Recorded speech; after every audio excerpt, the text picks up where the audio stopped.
Welcome to the day one of the Belgrade Security Forum. My name is Nikola Burazer. I'm the executive editor of PM Western Balkans, strategic media partner of the Belgrade Security Forum 2017. And with us here we have Rosa Balfour. She's the acting director of the Euro program of the German Marshall Fund of the United States. So welcome to Belgrade. Thank you. It's nice to be here. Yeah. Let's begin with the first question. This is one of the topics which has been attracting a lot of media attention recently. So how do you see the recent announcements by Jean-Claude Juncker about the Western Balkans having a European future, and also that there should be a strategy basically by the Commission next year about the entry of Serbia and Montenegro to the EU by 2025? So how do you see this announcement and this particular date?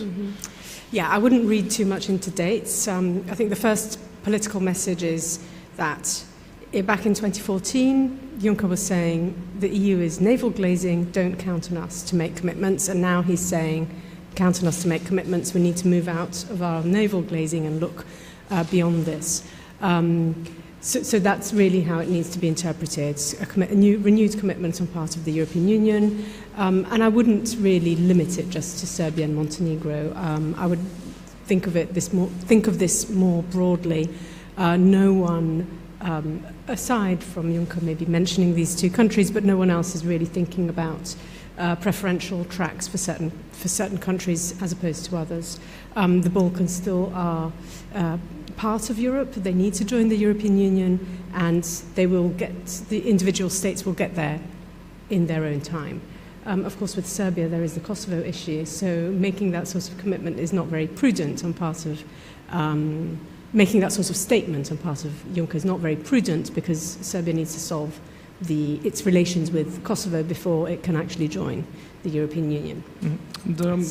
Many see this announcement as some kind of an encouragement for Serbia and Montenegro, but what do you think could be the message for other Western Balkan states, primarily Albania and Macedonia, who are candidate states and expecting to start negotiations soon? No, I mean, I think the EU has actually proven, at least in its attention, for instance, towards Macedonia, or former Yugoslav Republic of Macedonia, that it is committed more broadly to the region. It's not just a question of identifying two countries moving forward. I don't see that happening, and I don't think we should read too much in Juncker's statement, to be honest. Do you believe that it's the European Commission is the one actually who is going to decide about? Well, that's the other point. I mean, the European Commission plays a very important role in the enlargement, in the accession process, but the member states are increasingly more in the driving seat. So it's going to be very hard for the member states to negotiate accession for just two countries, leaving the others out. That's quite simply not going to happen. Which is why I think we shouldn't read too much into Juncker's statement, except understand that actually the EU is trying to make some gestures to tell the region that it hasn't forgotten the region. And I think recently, over the past couple of years, that impression has been very strong here in the Balkans.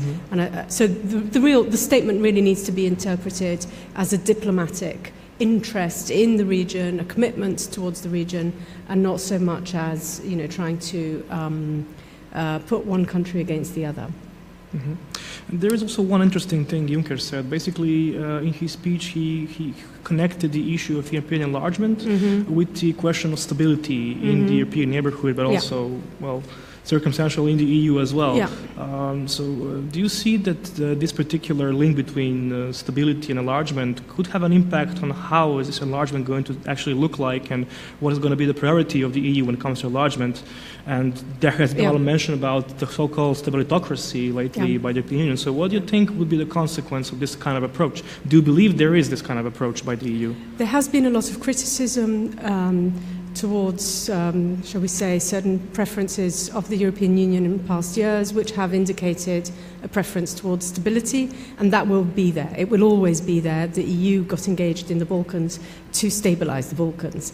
So that will remain the overriding priority. However, if the EU is to remain as it is, then stability entails democratic transformation of the institutions, societies in the region, and the two cannot really be separated. I think the real risk is that if the EU starts to fragment and we start talking about second-tier membership, then that would be really driven by stabilitocracy rather than by democratic change.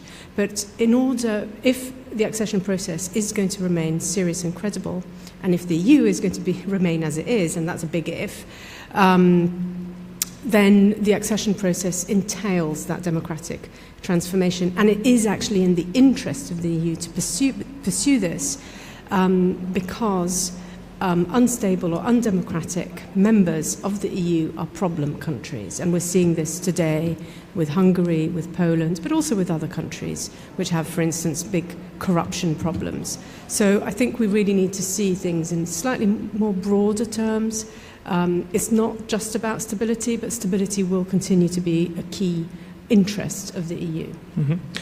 And now let's have some wider, let's say, outlook. There has been a lot of pessimism in Europe and let's say globally after the Brexit vote, after the election of Donald Trump as the US president. So at the turn of the year, there was significant amount of pessimism that could be heard. But this year we had some, let's say, positive results when it comes to elections, for example, in Austria, in Netherlands, later on in France, now in Germany as well. So now it appears that there is this kind of newfound optimism in the European Union. Yeah. So how do you see these developments and the future of these developments? I mean, obviously there was a big breath of relief at the election results, but let's not underestimate how these results, the fact that there are many citizens in Europe who are voting for parties that are anti-European, some of them anti-democratic. So there is a big problem there. The problems you can't wish them away with an election result that is a little bit better than expected. So the problems remain there. However, the sense of being in a constant crisis does seem to be over, which allows Juncker to make statements like, yes, you can join the European Union. Otherwise, he wouldn't have made that statement if he didn't feel that there was a bit more confidence. But the underlying problems remain. The fact that people do not feel they belong to the European project, the fact that there's a great dissatisfaction with the governing elites, the traditional mainstream political parties, all these issues remain. The impacts of globalization, there's a whole plethora of issues that politicians ought to be addressing. So the hope is that, at the first sign of optimism, we don't stop thinking about the problems. The hope is that once one has the legitimacy to think about those problems, one actually addresses them concretely. And recently we had, let's say, some initiatives, primarily by President Juncker and President Macron about the future of the EU. How should the EU look like? How should the EU further integrate and deepen, cooperation and integration? So what do you think could come out from all of this? What do you expect to happen? Yeah, we have several. We have Macron, who's been putting on the table some proposals. Juncker, who came out. So Juncker came out with a sort of fairly federalist view. Macron, which is focusing a bit more on differentiated integration and moving forward those who want to move forward, move ahead, and leaving the others behind. Then we have Brexit, of course, which is a huge, which will have a huge impact on the European Union. And then we have some news coming out of Berlin recently, and they do not seem to like Macron's proposals, and they don't seem to like Juncker's proposals. So what we're seeing actually is quite, a bit of push and pull in different directions. It's very hard to imagine what this is going to lead to, which is why I was saying, providing the EU stays as it is, then there's a place for the Western Balkans. If the EU changes and moves, for instance, towards differentiated integration, this would be problematic, I think, for the states in the Western Balkans. Similarly, if the German recipe were to be followed, it would be very hard for the Western Balkan states to imagine becoming part of the Eurozone in 10, 15 years, 20 years, whatever, because they are pushing very strict rules on economic governance. And we've seen how this debate within Europe has played out over the Eurozone crisis. There's a lot of conflict around it. So it's quite hard to imagine how this is going to evolve. Likelihood is that we'll see more muddling through and no big leap forward, at least in the short term. I would say that the Polish elections next year, in 2019, will be crucial because the point is you really need a critical mass of countries to bring forward the European project. At the moment, we have Italy, which will have elections next year, and we have no clue of the outcome of those. Okay, France and Germany have been through them, but they don't seem to be agreeing. Spain is caught up in its own massive crisis, internal constitutional crisis with Catalonia, and Poland is, at the moment, the Polish government is not interested in working with Europe at all. And these are, among the big players in the EU. So my hunch is that actually for a couple of years we're not going to see very much coming out. And I say that with some disappointment because I was hoping that at least on Eurozone reform some agreements could come through. So pessimism has not entirely left us this year. I'm afraid not. I mean, there are other issues on which we can be more positive. But I still think we need to be... There are plenty of issues, actually, on which we can be more positive.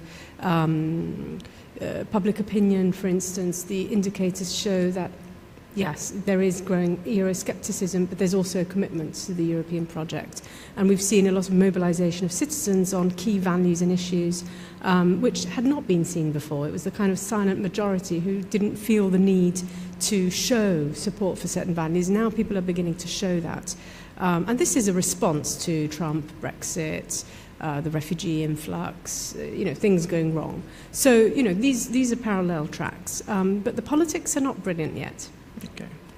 Mrs. Balfour, thank you very much for your time, and I hope we'll see you again soon at the Belgrade Security Forum. Thank you. Thank you for watching, and please stay tuned. We'll have more live streams from the panels and, of course, more interviews coming up in the next few days. Thank you for watching. Goodbye.